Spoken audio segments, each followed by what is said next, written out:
it made me think about the emergence of what they termed as urban literature. And I was the first to do that because I was down there in DC with Kathy Hughes, WOL Radio at 8th and 8th Street, Northeast DC, hanging out with them. I'm a young whippersnapper. So she used to say, I got to pay my bills, got to pay the bills. And she do a commercial, but they called it urban instead of black.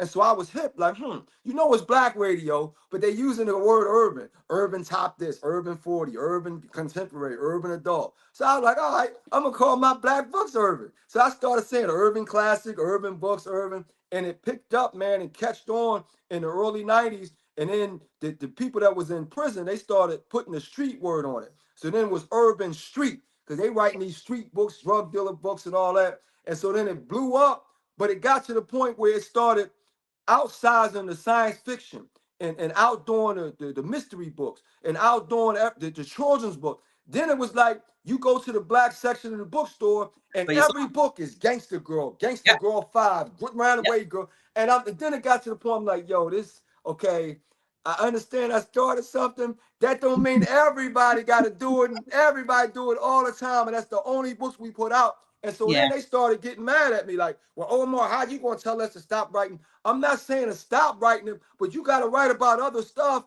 We not just urban hood in this. I'm like, yo, we got other stories. I'm like, yo, dude, I'm protecting the culture at this point because yeah, I wrote books that needed to be written.